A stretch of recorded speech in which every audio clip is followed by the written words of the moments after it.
Students, Bharat के राष्ट्रपति का चुनाव हम पढ़ रहे थे। आज हम दूसरे क्लास में राष्ट्रपति चुनाव से संबंधित कुछ मुख्य बातों का अध्ययन करेंगे।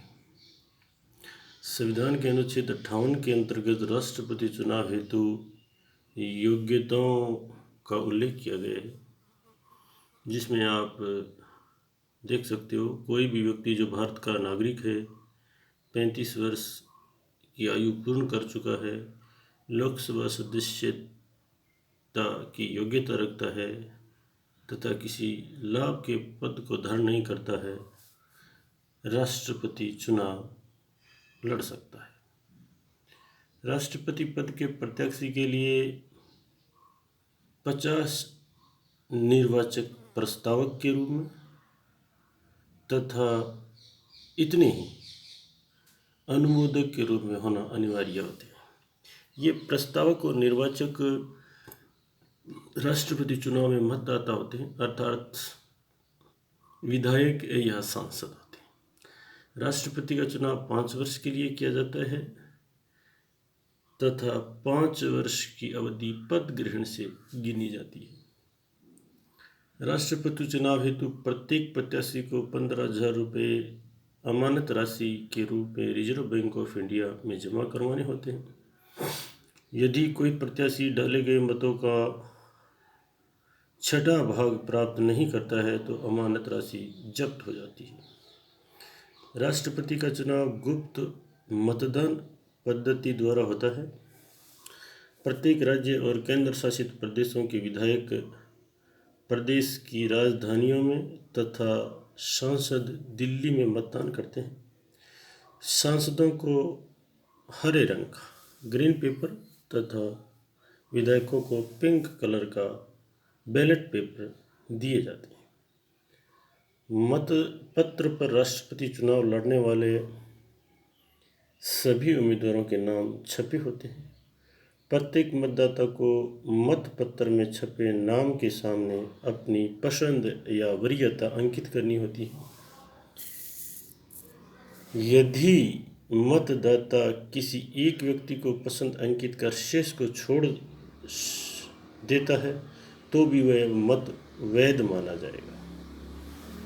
परंतु ध्यान देना, अगर कोई व्यक्ति समान वरीयता या असमान वरीयता सभी को दे देता है तो वो मत अवैध हो जाता है। मतगणना के समय सर्वप्रथम राज्यों, संघ शासित प्रदेशों के विधायकों द्वारा डाले गए मतों की गणना होती है। उसके उपरांत सांसदों के मतों की गणना होती है। राष्ट्रपति पद के उम्मीदवार के वोटों की कुल संख्या की गणना उन सभी मतपत्रों के मूल्यों को जोड़कर की जाती है जिसमें किसी विशेष उम्मीदवार को प्रथम वरीयता मिलती है। राष्ट्रपति चुनाव में विजेता को वैध मतों का 50% प्लस 1 वोट अर्थात प्रथम वरीयता की प्राप्त करना अनिवार्य होता है। राष्ट्रपति चुनाव के मतपत्र तथा मतदान द्वारा वरीयता का अंकन हम एक उदाहरण के द्वारा समझ सकते हैं। जैसे यहाँ 4 उम्मीदवार हैं। एक मतदाता जब मतदान करता है तो देखिए वो किस तरह वरीयता का अंकन करता है या अपनी पसंद को अंकित करता है। जैसे रामलाल को इस मतदाता ने प्रथम वरीयता दी तथा गोपाल सिंह को द्वितीय वरीयता दी। इसका तात्पर्य ये है कि यह मतदाता चाहता है कि राष्ट्रपति रामलाल चुना जाए क्योंकि यह मेरी पहली पसंद है।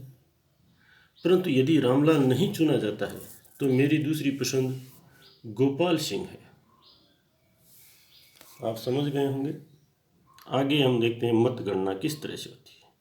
राष्ट्रपति चुनाव में डाले गए वैध मतपत्रों की गणना हेतु एकल संक्रमणीय मत पद्धति अपनाई जाती है। सर्वप्रथम प्रत्येक उम्मीदवार को प्राप्त प्रथम वरीयता के मतों की गणना की जाती है। आप देख रहे होंगे वरीयताएं 1, 2, 3, 4, 5। सर्वप्रथम प्रथम वरीयता के मतों की गणना होती है।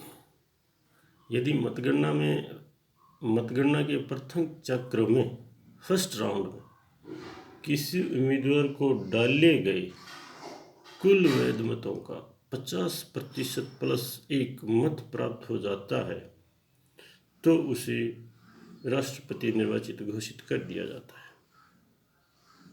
यदि प्रथम चक्र की मतगणना में अपेक्षित 50% प्लस 1 मत किसी उम्मीदवार को प्राप्त नहीं होते हैं तो मतगणना का दूसरा चक्र प्रारंभ होता है। मतगणना के दूसरे चरण में न्यूनतम मत प्राप्त करता उम्मीदवार को निर्वाचन प्रक्रिया से बाहर कर दिया जाता है। उसको प्राप्त प्रथम वरीयता के मत भी उसके साथ गणना से बाहर हो जाते हैं, परंतु द्वितीय तृतीय वरीयता के मतों का हस्तांतरण शेष उम्मीदवारों को कर दिया जाता है। यह प्रक्रिया तब तक दोहराई जाती है जब तक किसी उम्मीदवार को निर्धारित कोटा अर्थात 50% प्लस 1 मत प्राप्त नहीं हो जाता।